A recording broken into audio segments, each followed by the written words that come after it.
ادامه برنامه‌های رادیوی تاجیکستان.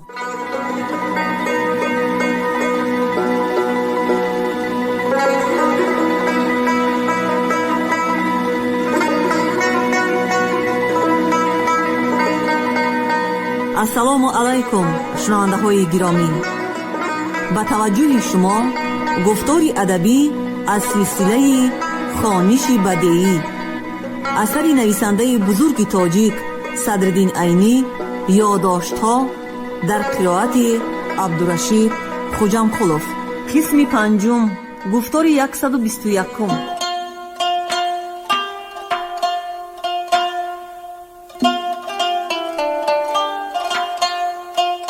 تاریخ انقلاب فکری در بخارا.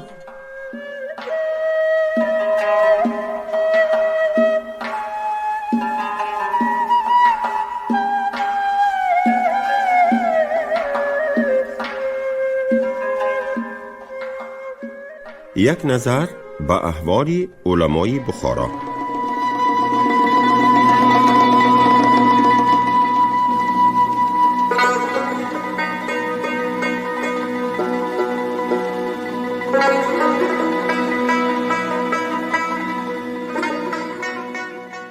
احوال تاریخیه علمیه بخارا به اعتبار زمان سابق، یعنی پیش از سنه 1000 هجری، با اکثر اهل خبرت معلوم و باعث آبرو و شرف بخارا و بخاراییان است. اما بعد از تاریخ مذکور، احوال علمیه بخارا به تدریج روز به روز در تنزل افتاده به حالی اسف اجتماعی حاضره معلومه رسیده است. لیکن این تنزل و انقراض علمی بخارا هنوز به اکثر علما و اهالی مغرور این دیار معلوم نیست. وقتی که در سنه 996 هجری مدرسه عبدالله خان به سعی و کوشش خان مذکور بنا یافت، در رسم گشادن این مدرسه به آیین متنتن اجلاس علمی برپا کرده، مولوی میرزا جان شیرازی را با مولوی صدرالدین کاسگرانی بخارایی مفسر مناظره کنانده. در نتیجه مناظره به خواهش عبدالله خان و معاونت اهل دربار، مولوی میرزا جان به مدرسه مذکوره مدرس کرده شد. به حمایت خان مذکور، مولوی مزبور به همه علمای بخارا تفوق پیدا کرده، اختیار جدول درسها را به دست خود گرفته، شرح و حاشیه های تألیف کرده خود را به جدول درس داخل کرد و بر رغم مولوی صدرالدین مفسر در علم تفسیر و حدیث اهمیت نداد. بعد از مرحوم شدن مولوی مزبور نیز این روش بر دوام مانده، روز به روز حاشیه های تازه به جدول درس رسمی داخل شده. کم کم حدیث و تفسیر از جدول درس رسمی برآمد. از عهد مولوی میرزا جان اعتباراً علمای مشهور به مسلک ایشان سلوک کرده، از دربار پادشاهان جاه و منصب و شأن و شوکت می یافتند. آنانی که به علوم دینیه مثل تفسیر، حدیث و دیگر علوم نافعه اشتغال داشتند، به علوی همتی که از این علوم شریفه حاصل کرده بودند ترک در ارباب دنیا کرده، منزویانه استقامت می کردند، طبیعی شهرت نیز نمی یافتند. در عهد دولت عبدالله خان و بعد از آن در بخارا مؤسسات علمیه بسیار بنا یافت، اوقاف زیاد شد. علما نیز برای تحسیسات وقفیه به حمایت پادشاهان رجوع کرده از مقصد اصلی خودشان باز می ماندند. خلاصه رفته رفته اصول فقه، ادبیات عرب نیز از جدول درس رسمی برآمد. عاقبت در حواشیخوانی چنان غلو رفت که متون بالکلیه از میان بیرون شد. آخر تمام خواندن شرح‌های معروف مثل شرح ملا، شرح عقاید نصفی، شرح عقاید ازودی، شرح تهذیب، شرح حکمت العین نیز ترک شده در ظرف 18 یا 20 سال تحصیل عمر طلبه به خطبه و بحث حمد کتاب‌های مذکور صرف می شدگی شد. حاضر کار به جای انجام یافته که خودی کتاب‌های مذکور هم نیست و نابود شده، به نام مجموعه قدری از خطبه و حاشیه‌های کتاب‌های مذکور را جمع کرده طبع نمودند. طلبه نیز به خرسندی تمام به همین مجموعه ها قناعت کرده در 18 یا 20 سال درس را ختم می کنند. آنانی که در بخارا مفتی یا در کسبه رئیس می شوند، اکثری بعد از رسیدن به این منصب ها جنگو محضرت را یافته از نظر گذرانده به حوادثی واریده فتوا می دهند. بعضی از ایشان به نوشتجات محرران یعنی کاتبان فتوا اکتفا کرده مهر و امضا می نمایند. آنانی که جسورتر هستند کاغذ سفید را مهر کرده به محرر می سپارند. محرر به دلخواه خود فتوا نوشته به مستفتیان می دهد. بعضی علما که محض به خواهشی تدین در مسائل شرعی عمر صرف می کنند از این جمله مستثنااند، لیکن ایشان در کمال اقلیت و همیشه در بین علمای معروف سرپست و منفورند. بسیار واقع شده است که علمای حقانی را علمای معروف در مسئله های موافق رأی خودهاشان به تهدید قتل، غارت، نفی، مهر و امضا کناندند. به اهل بصیرت پر واضح است که به شهری که احوال علمی به این درجه افتاده باشد، طلبه از دست همین فرقه تربیت یابند، عوام ایشان را صاحب شریعت و حامی دین اعتقاد کنند، ایشان در هر کار به نام دینداری و شریعت مداری مداخله نمایند. حکومت به ایشان حامی بلکه تابع محض باشد. پس احوال آن شهر چه خواهد شدن؟ به نام شریعت چی بازی چه ها که به کار خواهد نرفت؟ به شریعت غرای نبوی و به دین مقدس اسلام چی استهزاها که نخواهند کرد؟ نعوذ بالله من شرور انفسنا، از بدیهای نفسهایمان به خدا پناه میبریم.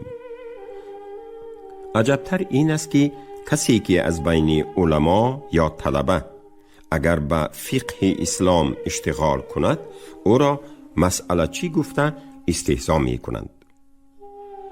مع ذالک خودهاشان به نام آن مسئله هایی که شغل به آن را العیاذ بالله آر می دانند به هر کار تداخل می نمایند.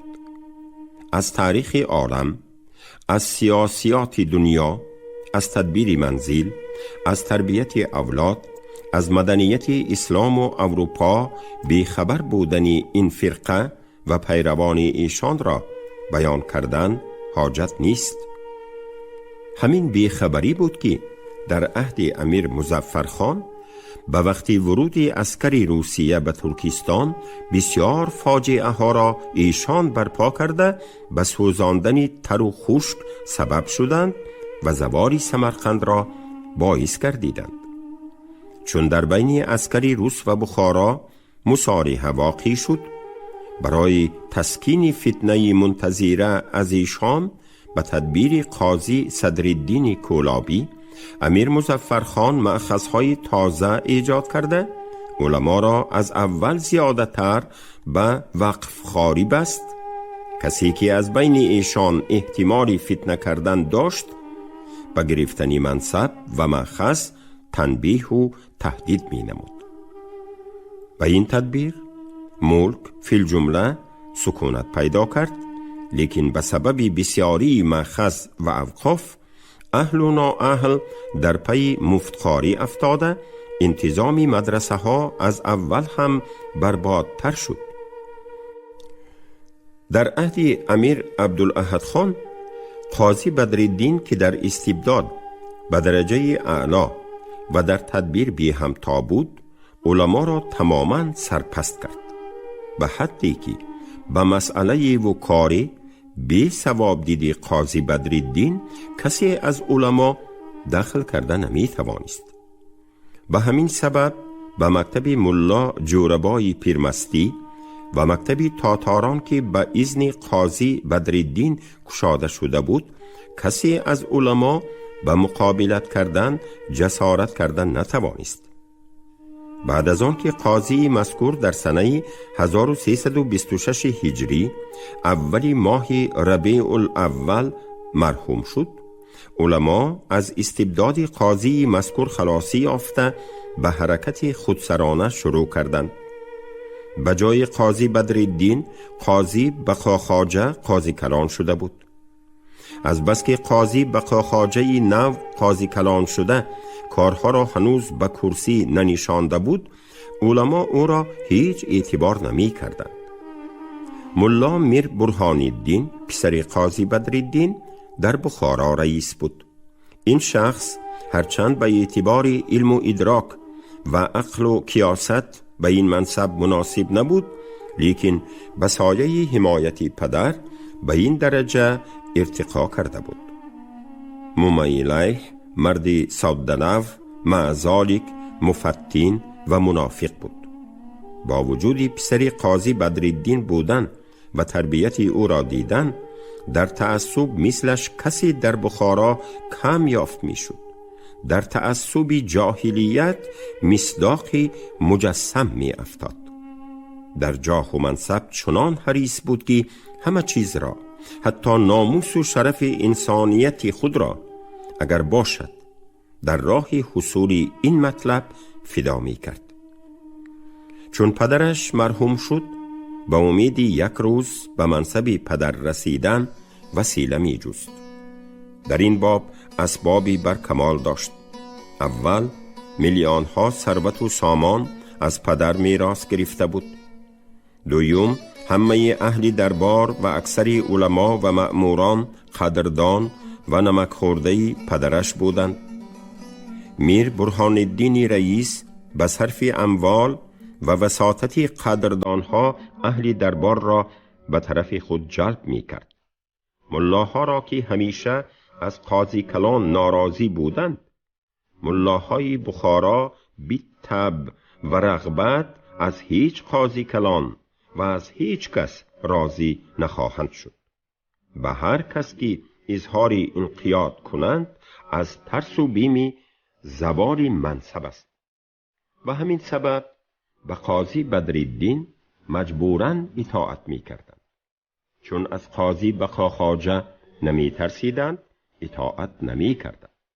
به چاپلوسی و تملق به اطراف جمع کرده، در خلاف قاضی بقاخواجه حرکت ها می کرد و ملاها را بر ضرر او اغوا می نمود. حاصل، اهل دربار و ملاها را به طرف خود به خوبی مایل کنانده بود. فقط در پیشرفت کار میر برهان الدین یک مانع قوی بود که وزیر آستان قلی کلی قشبیگی. آستان قلی قشبیگی در عهد حیات قاضی بدرالدین به اعتبار نفوذ در امور حکومت شخص دوم به شمار می رفت.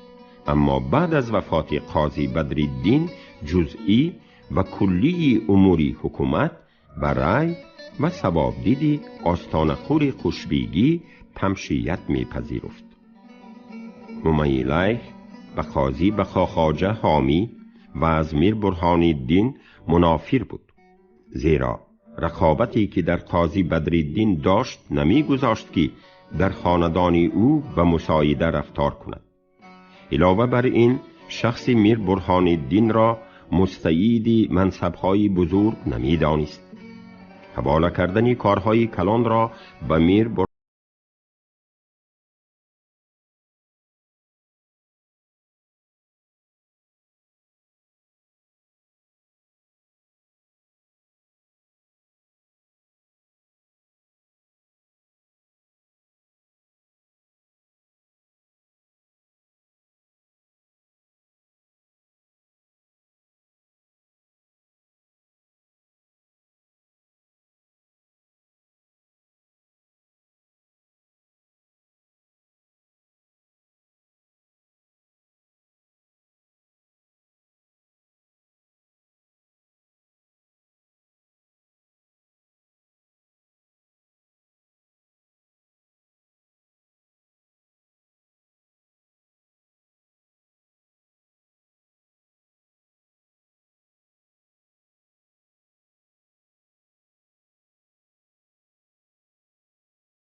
امید وصول به منصب وزارت قلباً با مخالفان قشبیگی همرای بود.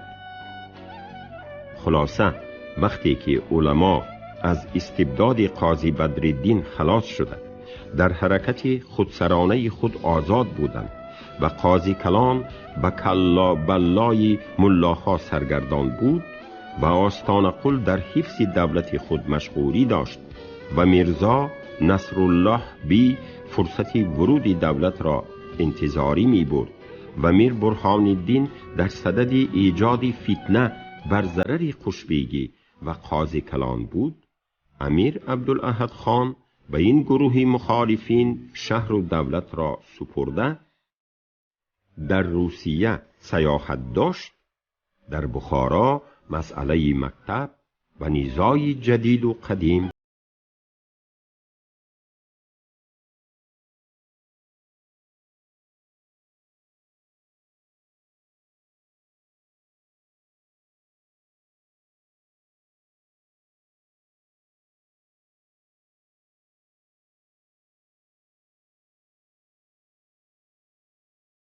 نو.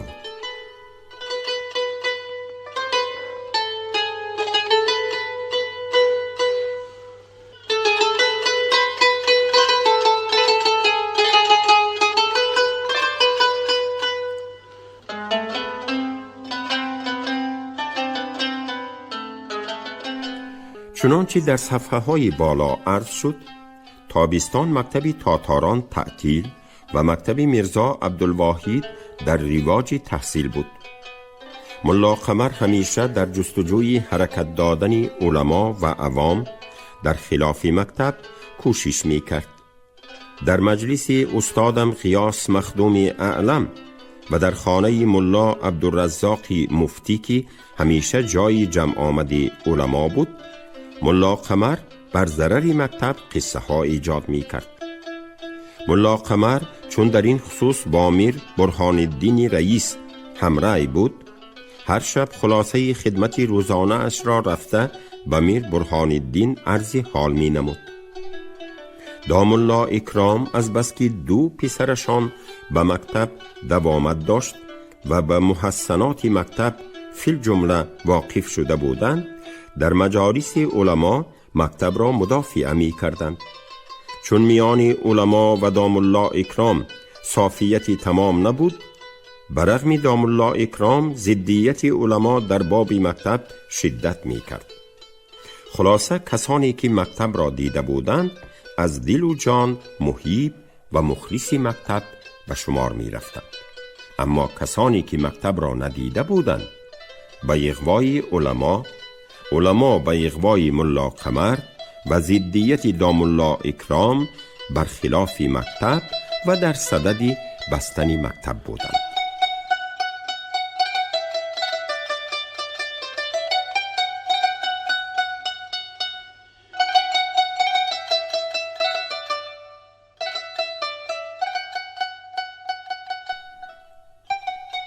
در این حال یک درجه مکتب را امتحان کرده چند روزه تعطیل کردن لازم نمود.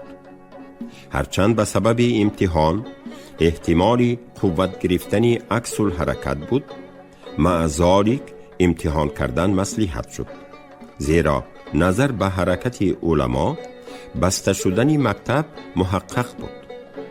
اگر امتحان ناشده بسته می شد، عموم اهالی از احوال مکتب بیخبر مانده وقوف و محسنات مکتب به دایره اولیای اطفال منحصر می ماند. اما به سبب امتحان عمومی اکثری کسانی که به مجلس حاضر می شوند به مکتب طرفدار خواهند شد. به این وسیله یک فکر انقلاب علمی در بین مردم می افتاد. حاصل 20 ماه شعبان 1327 هجری روز دوشنبه در مکتب میرزا عبدالواحد مجلس امتحان برپا شد. در مجلس امتحان پدر و خویشاوندان اطفال و از هر صنف آدمان تماشابین، خیلی ملا و طلبه علوم، چند نفر شاگرد پیشگان و مأموران آستان قل قشبیگی، چند نفر خدمتگاران میرزا نصرالله بی و ملازمی میر برهان الدین رئیس و آدمی بقاخواجه قاضی کلام حاضر بودند. دام الله اکرام مفتی نیز به قطار اولیای اطفال حاضر شدند. از سمرقند معلم ملا عبدالقادر شکوری نیز حاضر بود. در مجلس از اولی صبح تا وقتی عصر بر سبیل بدلیت تقریباً 200 نفر اشخاص همیشه حضور داشتند. نوجوانان بخارا که محسنات مکتب را در روزنامه ها خوانده امروز به دیدنش مشرف شده بودند، از دل و جان واریح و حیران مکتب گردیدند.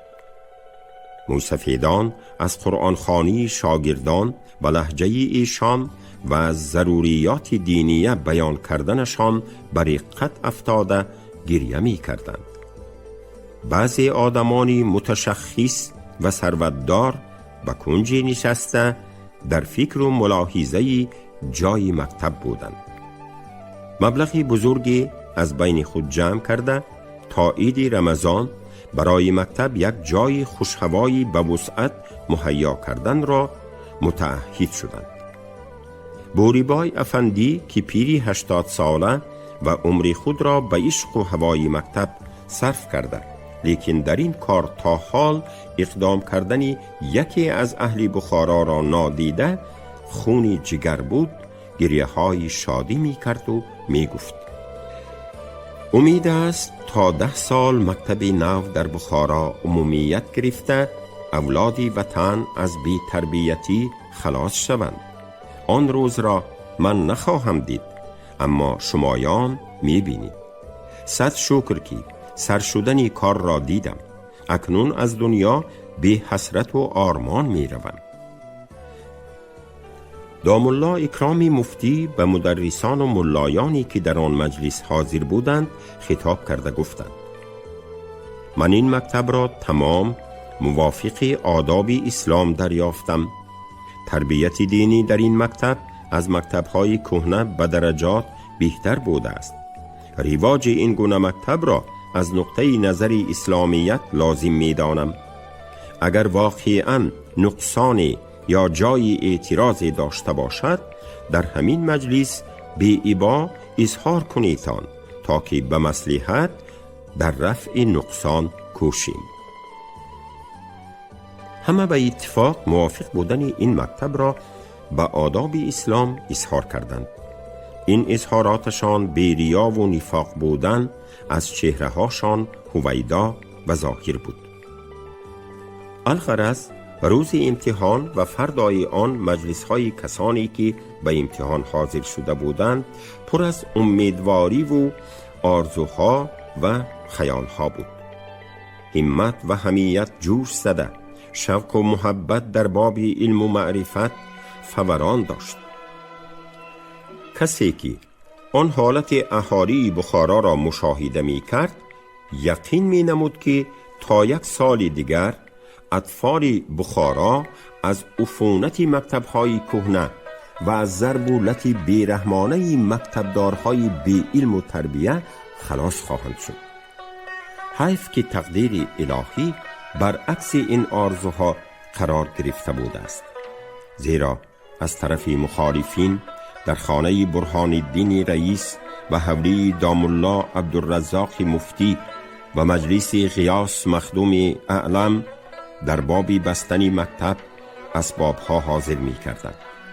از طرف ایشان از این وجه هر روز نماینده های رسمی و غیر رسمی در حضور خوشبگی و قاضی کلان رفت آمد می کردند. شبها به حولی میرزا نصرالله نعمانی مخدوم محرر از طرف ایشان اعلم و ملا میرزا از طرف برهان الدین رئیس و ملا قمر از طرف عمومی علما نماینده شده رفته به هر صورت که باشد لزومی بستن مکتب را القا کرده و معاونت میرزا نصرالله را در این باب خواهش می کردند.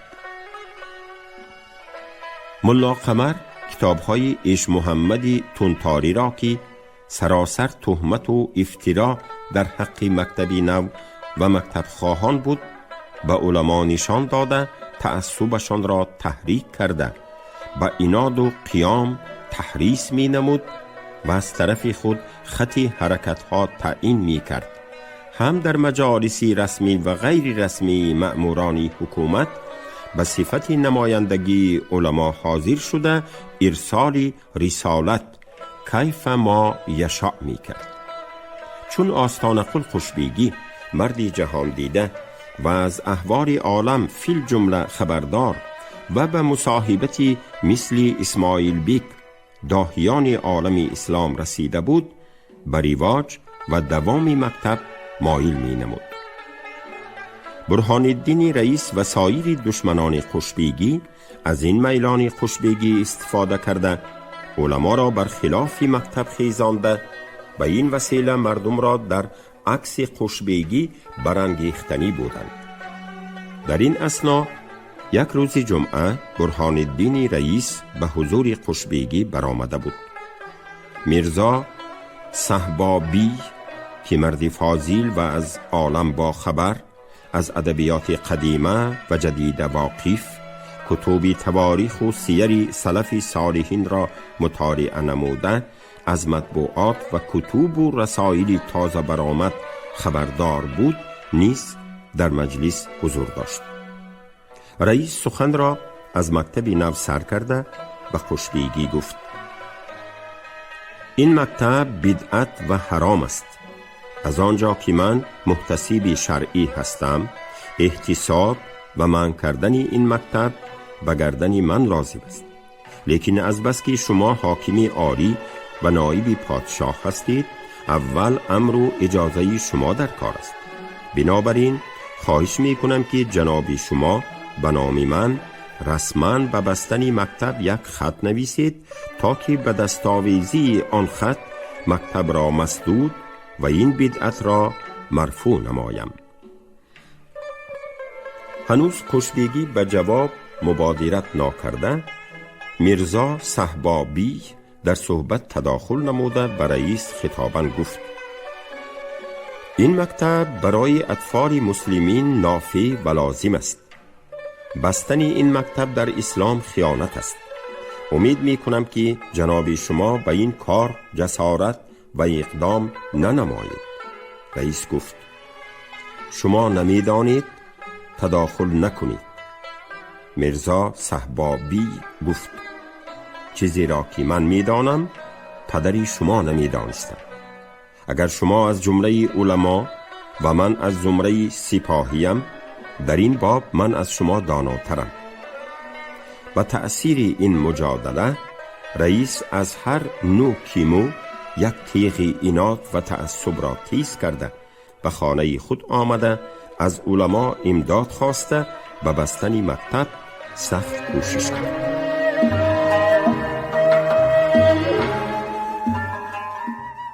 شما گفتار 121 رو از روی اثر نویسنده بزرگ توجیک صدرالدین عینی یادداشت‌ها شنیدید.